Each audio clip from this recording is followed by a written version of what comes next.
Bonjour à toutes et à tous. Vous voilà dans le module 2 du MOOC Le meilleur du web. Nous allons traiter de l'organisation de la recherche d'informations à l'ère du numérique en répondant à la question du comment rechercher de l'information avec une démarche adaptée.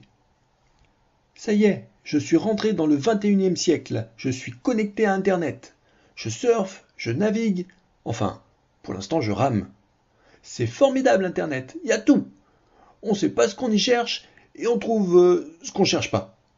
Sur Internet, tu as les renseignements SNCF. C'est http www. Ouais.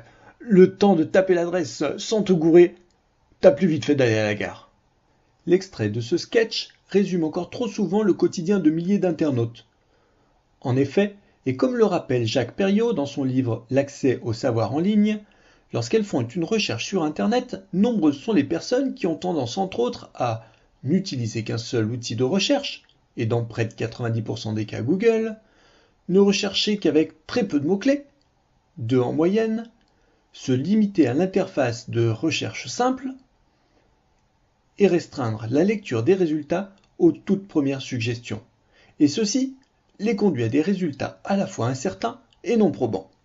Il faut dire qu'avec 40 millions d'internautes en France, 77% des Français membres d'un réseau social, 100 heures de vidéos téléchargées sur YouTube chaque minute, 64% des internautes qui partagent leur opinion sur Internet et plus de 22 millions d'articles proposés par Wikipédia, ce qui, transformé en livres, représenterait 2,25 millions de pages et prendrait 123 ans à lire, ce n'est pas l'information qui manque sur la toile.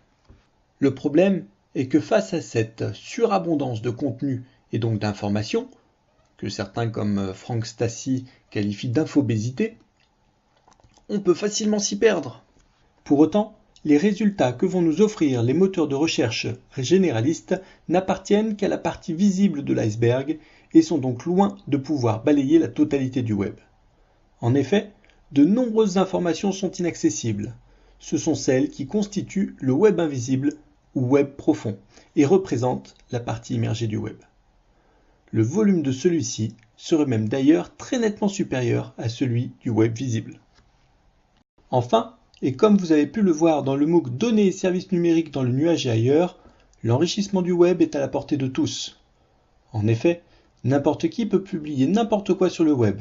La limite n'est pas technique, mais seulement parfois celle de la légalité. Si avec les publications traditionnelles, le lecteur peut faire confiance à la chaîne éditoriale de l'information, c'est-à-dire à son processus de validation avant sa publication pour garantir sa véracité, sur Internet, il en est tout autre. Ainsi, c'est à l'internaute qu'incombe alors le fait de vérifier l'information en s'assurant en premier lieu de la validité des sources et en faisant la part entre l'info et l'intox. Pour terminer cette introduction, je citerai Howard Rheingold. La nouvelle fracture numérique n'est pas entre ceux qui peuvent s'offrir les machines et les services et ceux qui ne le peuvent pas, mais entre ceux qui savent les utiliser à leur avantage et ceux qui sont victimes de la surinformation. Ce n'est pas un problème entre ceux qui possèdent et les autres, mais entre ceux qui savent et les autres. Pour répondre à cette problématique, nous nous fixons comme objectif de vous permettre de faire partie de ceux qui savent. Les différentes séquences de formation qui vont vous être proposées devraient ainsi vous permettre à la fois d'acquérir les connaissances, de développer les capacités et cultiver les attitudes constitutives de la compétence, rechercher de l'information avec une démarche adaptée. Alors, plutôt que de continuer à ramer sur Internet, reprenez le contrôle et apprenez à surfer et naviguer sur la toile à l'aide des séquences qui suivent.